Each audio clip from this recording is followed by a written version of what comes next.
What's up, everyone? We are super excited to have Dr. Tron Young on the My K-12 Career Show to share his story and his journey with our viewers and our listeners. Dr. Young is from the great state of Illinois. He lives in O'Fallon, Illinois, which truthfully is not that far from St. Louis, Missouri. Right. We're super excited to have him on the show, a fellow Midwesterner. And he's a middle school principal. He's doing a lot of great things. He has his own podcast. So we're going to get into a lot of great things during this interview. So, Dr. Young, can you please share what's going on in your life and in your K-12 career right now? Man, in my K-12 career, we are moving and shaking. I'm a middle school person at heart. I've been in middle school most of my career. I was an elementary principal for 1 year and realized I love the little ones, but my jam, my ministry, my work is at that middle school level. And so we are moving and shaking here in O'Fallon, making a difference in the lives of kids, man, and just trying to inspire others, right? Trying to uplift a career, uplift our profession, letting people know of the amazing things and opportunities you have as an educator, but more importantly, making kids tomorrow brighter than they are today. Like that's our goal. So powerful. So have you always wanted to be a K-12 educator? Did you choose education or did education choose you? That's so funny because growing up around my middle school years, I either wanted to be a lawyer or a teacher. Wanted to be a teacher because of my fifth grade teacher, Mrs. Judy Truitt. Anybody who've heard anything about me or know anything, I talk about her a lot. She's my mother. She's my best friend. She's my mentor who really inspired me. But going into high school, I was like, I don't know what I want to do. And then this is how minute of a detail it was. I was like, you know what? I want to be a teacher because I can't be a lawyer and ever defend someone who I thought was wrong. Mm-hmm. So I want to be a teacher and help people that I know that hasn't already made a wrong decision, right? That to help them start making those wrong decisions. So that was my thinking. And then as I got in high school, I loved math. Took a couple of accounting classes and really thought about that. Okay. But I was never exposed to it. So I didn't know anything about it except, hey, I like this accounting class. I like accountancy for both and all this other stuff. But I never knew of anything as a career. And the teacher tried to talk to me, but it was just like, I'd never seen it. So I couldn't even imagine doing anything during. Now that I know what I know and I am now, like, man, could life be different? But I truly believe, you asked, I believe this is the ministry I've been called into. This is the work that I truly have been called into to do every day. And like I said, I view it as my ministry, right? It's not just a job. It's truly impacting lives. That's powerful. I love that word ministry because truthfully, that's how I look at this as well. I've been doing this 29 years at this point, and I don't feel like I've worked a day in my life. You know, they say if you find something you love to do, you'll never work a day in your life. And I just feel like it's a blessing every day to go in and to pour in the lives, not only of my young people, but also the staff as well. So my next question would be, are you from O'Fallon, Illinois? I'm not. I'm actually from Illinois, but I'm a town an hour east of here called Centralia, Illinois. Born and raised there. Started my teaching career there, actually. But Centralia, Illinois, it is the home of the orphans and the orphan nannies. America's winningest boys high school basketball team in the nation. Wow. Okay. But no, like, so that's my hometown. It was a small community, predominantly white community. Okay. But was definitely invested into that community, which is what made me want to go back to give back. I went back there for 13. I was back there, I think 13 years. Wow. As an educator, went back home to teach. So yeah, I actually started working with some teachers that were my teacher and became building principal at the school that I went at over people that were my teachers. That is super cool. That's really crazy, right? And you talk about leadership and like the challenge of leadership and character and development and like who you were compared to who you can be. Sure. Like, it's crazy just to think of. Powerful testimony, 100%. So how long did you teach before you got into administration? 7 years. Okay. So 7 years, was teaching for 7 and was not looking to get into administration. To be very honest. Yeah. I had gotten my degree after being teaching for 4 years, started my admin degree, and because the university had a cohort at my school. Okay. So it was like, hey, might as well do it. Here. Move over in the pay scale. Who knows where life will lead me. And I was a teacher leader. And so I became, in the midst of that, became like our union president, negotiated the teacher contract, did all that good stuff. And my superintendent was like, hey, I want you on my admin team. And I'm like, nah, I'm good. Like, I love my classroom. I love my four walls. I control that wall. Like, we had a good time in my class. We was sing and dance, learning math, and like scores were increasing. And an opportunity came for an elementary building, which was, at that time, it was the elementary building that like leader had been there for 20 something years as a teacher and a leader. And it was a school that I went to school at as an elementary person as well. So I don't know. And my mentor, my mother, Mr. Stewart, just like, let's weigh the pros and cons. And I'm a big list person. So I was like, okay, what's the pros? Yeah. What's the cons? And it was like, hey, try it. If you don't like it, you can always go back into the classroom. That's true. And I was like, all right. And after the first year, I absolutely hated it. Okay. Yeah, because, and I tell this to people all the time, because going into administration and still looking at it from a lens of a teacher, you have those quick victories where you see that aha moment of the kid. You have that lesson that you taught and the kids show that they learn and you get that assessment, the test. Whereas in administration, it's visionary, not current. So you have to have a vision for where you want to go to build those benchmarks out, that it's the long game and not the short game that you're looking for. And I did not realize that. And once I came to understanding that you have to have a vision for where you want to go and make that roadmap for that and where you're leaning, it changed how I looked at it, right? Instead of looking at it just those four walls and I had to look at the entire yearbook, right? I had to look at the front cover, every classroom, every teacher, every baby, back cover, like in that aspect of it. And so once I realized that, it changed my framework and I started loving what I'm doing and creating an environment for kids to thrive in. That's awesome. That's really cool. So how long have you been an administrator? So I have been in administration. This is year 11. Wow. So more years as an administrator. Yes. At this point. I had to be teaching. That's pretty cool. So 18 years total so far. 18 years total. Yes. That's really cool. Cool. Well, I want to thank you for your service. One of the reasons why I started this show is to celebrate educators and leaders like yourself that are doing this amazing, important work in all of our communities across the U.S. and the world. You know, I believe, and I'm sure you believe the same, Dr. Young, that the K-12 profession is the greatest profession in the world. We're the profession that make all other professions possible, right? Yes, sir. Man, I really appreciate all the work you've done. And truthfully, this is the reason why I started this show, because I don't feel like we get enough respect for the work that we do. I don't care what profession a young person ultimately chooses for their adult life. I'm guaranteeing you they had a teacher, a counselor, administrator, someone in the school system that had a positive impact on their life. How do you feel about that? You feel the same way? Man, I totally agree. So I do a little speaking and all that other good stuff. And anytime I can go in front of kids, teachers, administrators, I do a little activity with them about the impact of an educator. Sure. When I ask simple questions like, okay, so name the top downloaded song in 2020, right? Name the top grossing movie in 2019, right? Yeah. Name who won the Nobel Peace Prize in 2009, right? My boy, but they don't, like, people don't know, right? They don't remember those things. And I say, all right, raise your hand if you know who your first grade teacher was. Raise your hand if you know who your fifth grade teacher was. Yeah. Raise your hand if you know of a mentor who impacted your life. Yeah. So the person that makes the difference, right, that you think about, the things that you think are so important, the song that you want to listen to, all that, is not what really matters. But as an educator, it matters who you are to those kids and the impact you have, because that memory, because every time then I'm like, okay, so who had a memory that was jogged about that person, right? Like, right. And that's what we do, right? We plant seeds that, if nurtured and watered and really spoke life into, that develops into whatever is possible, right? Whatever that heart desire, we're planting those seeds to allow that to happen. Yeah. And so that's what I talk to them about. Like, that's what we do.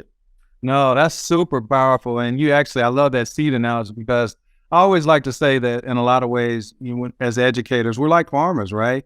You know, we plant a seed, we nurture it, we fertilize it, and we might not, if we only are, with those students for a year, we might not see the actual harvest But in your case, it's so amazing because you actually shared that you went back to the very school that you used to go to. And so I'm sure that there was a lot of just nostalgia and gratitude for your teachers to see what you had actually become, you know what I mean? From the time you were a child until the time you were an adult. So that's really powerful, man.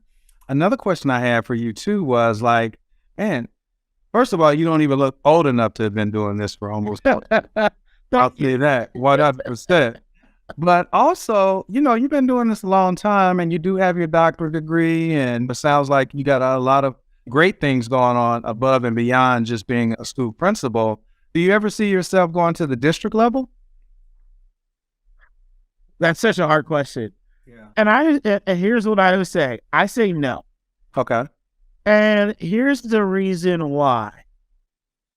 Because seeing that level from a teacher leader, negotiating a contract, being an admin person, and having that and working with my current superintendent, I've had a couple opportunities arise, but like at this stage, I can't see myself that far removed from kids. Okay, that's fair. I know the different level that you can have on the educational system as a whole from Sure. there.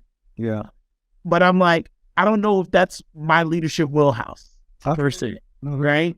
And so right now that impact is there, and not even doing that, but helping other leaders to make the impact that I feel like I'm having at their institution, right? Like helping people to create their vision, to create their direction, to create that system that says, here's the constraints I'm working with, but here's where I want my kids to go. Now let's develop this out, right? And so, and that's where I feel like a lot of people and a lot of administrators who are currently getting in the game, they're getting into it, I don't think for the right reason. Okay. I think you can either get into it thinking for the salary or you can get into it for the impact.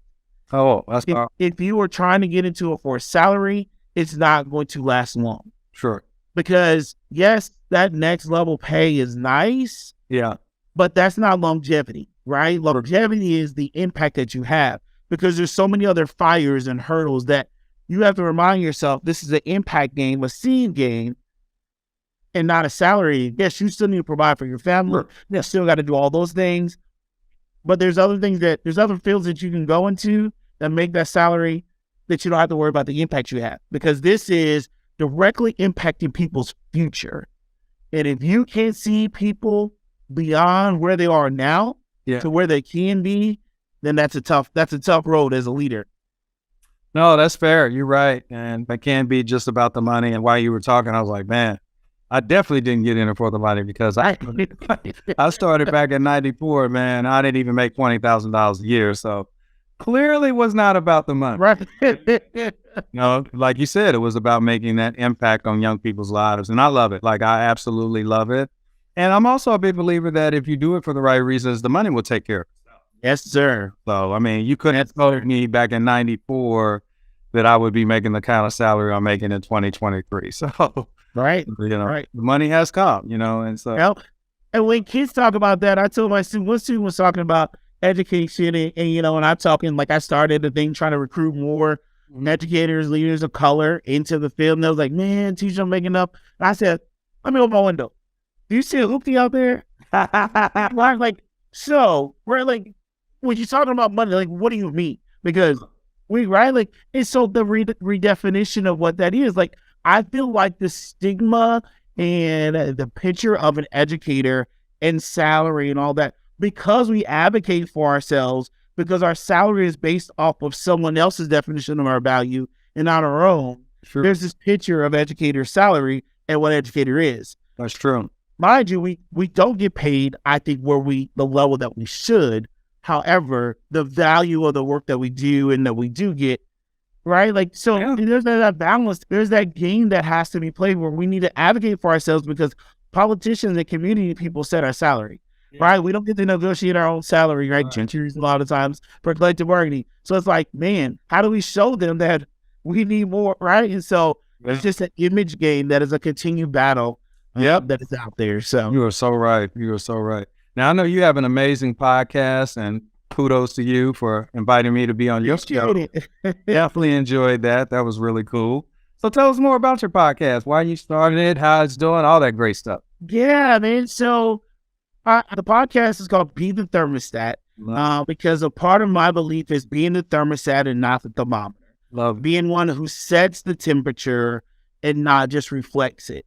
And it actually came from Dr. Martin Luther King Jr. In one of his speeches, he was talking about the church and the church being the thermostat and not the thermometer that reflects the morals and values of society, but sets it, right? We don't react to the world. We want the world to react to us. And I'm like, oh, this is good stuff. Right? Like, this is preacher, right? Nada. This is what I believe as an educator. Like, as a teacher, I didn't care if you liked math coming in.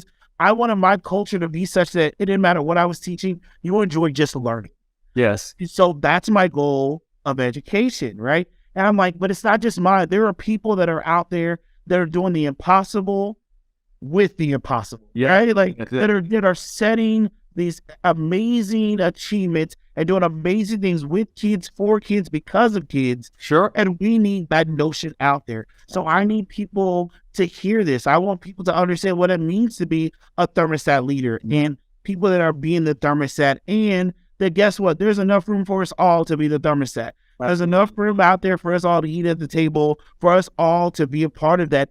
And we only get better if we learn and grow from each other. That's so true. And so that's my goal, to be an inspirational, motivational, and growth mindset. Love it. How long have you had your show going on? So I started dabbling in it in 2020, just here or there. Okay. I was releasing Bowtie Tuesday tips.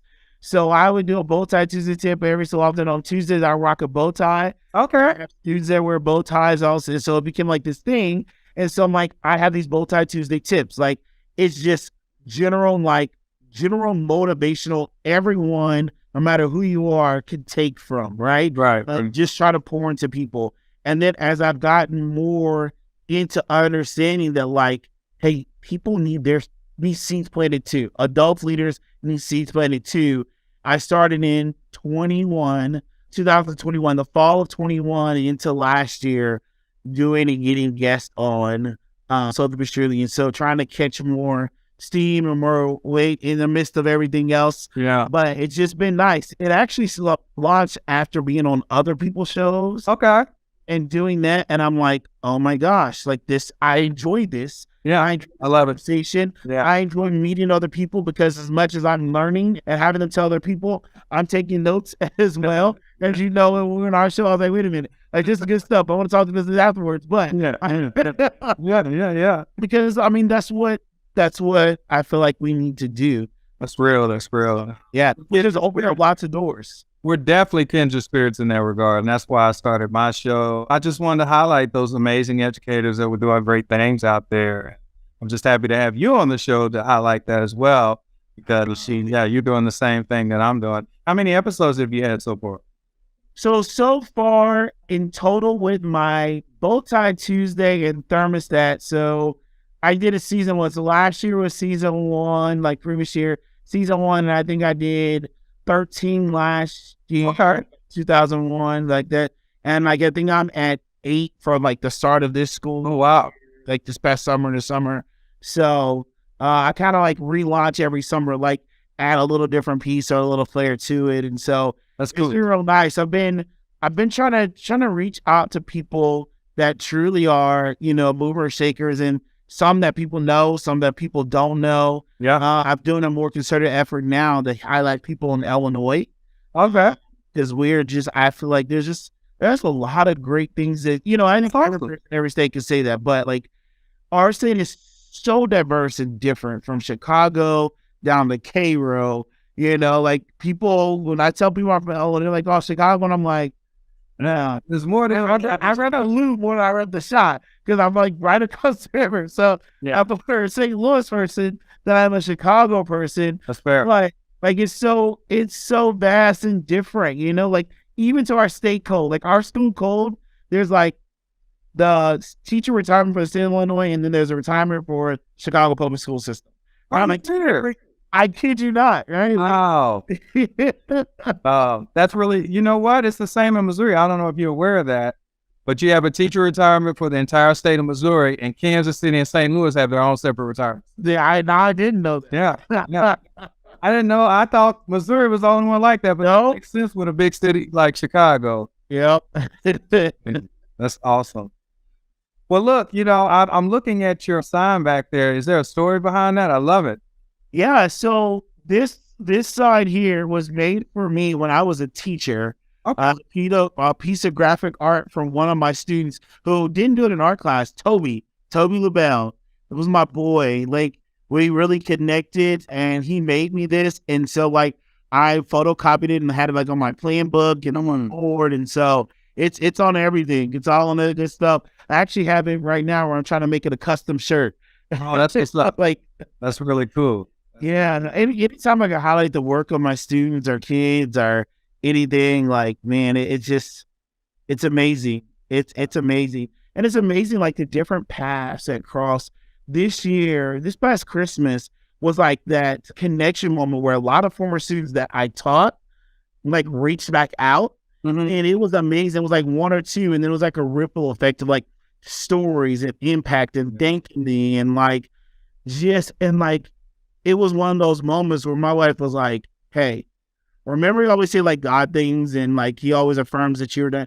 As you're sitting here like, hey, what's next? He's telling you, no, stay planted. You're where you're supposed to be. This is the impact that you're having. Like, and I'm like, oh my gosh, like it was really amazing. It was really amazing. Now, and I was sitting here like trying to write a book, right? Like, I'm sitting here typing and I get this message from one of my former students. And then it was like next day I got 2 more messages, and like, she's like, you're where you're supposed to be. Like, just so you know, if you ever wonder, you're where you're supposed to be. This is the affirmation, the confirmation. And I'm like, absolutely. 100%. Those are priceless. I mean, you can't even put a dollar amount on those. Right. When you reconnect with your students like that, it's just so mindless. And then they'll start sharing stories with you, and you'd be like, yeah, right. You don't even remember it, but it had a profound impact on their lives. No? Absolutely. So that's really cool. Well, Dr. Young, I want to thank you so much for coming on the My K-12 Career Show to just share your story, your heart, your vision for what you're doing, with your school and with your school district. But before you leave, could you please leave us with some parting words of wisdom? Tell us how we can connect with you, and then we'll say goodbye. Absolutely. So what I always like to remind people is you have to do the things that other people may not think to do to get the results that other people are not able to get. Don't be afraid to be the thermostat, because you are the thermostat and not the thermometer. So I'm on all major social media platforms, Instagram, Twitter, Tron to Teach for You. Tron, the number 2, the word teach, the number 4, and the letter U. On there, on LinkedIn, Dr. Tron Young, Facebook, Dr. Tron Young. Reach out, YouTube. Let me know if there's anything I can do to help you, help your school, help your district. Got a conference, you need somebody that's motivating, inspiring, keynoting, hit me up, let me know. That's what's up. That's what's up. We'll make sure to put all of that in the show. And what if somebody wants to get on your show? You want them to hit you up as well? Oh, absolutely. Absolutely. I'm on all major platforms. So please, Apple, Spotify, anyone that you want to be on, I'm on there. You can go to actually tronyoung.com. Okay. tronyoung.com. All that is all there on there. Reach out to me, definitely. Awesome. We'll put all that in the show notes, and we'll make sure that, everybody can reach out to you that wants to reach out to you. And I'm pretty sure you're going to have some people reach out to you from seeing this show. So again, my brother, I want to thank you so much for coming on the show and connecting and communicating, but definitely wish you all the best, my brother. And thank you so much for coming on the show. Absolutely. Thank you for having me. All right, my brother. Take care.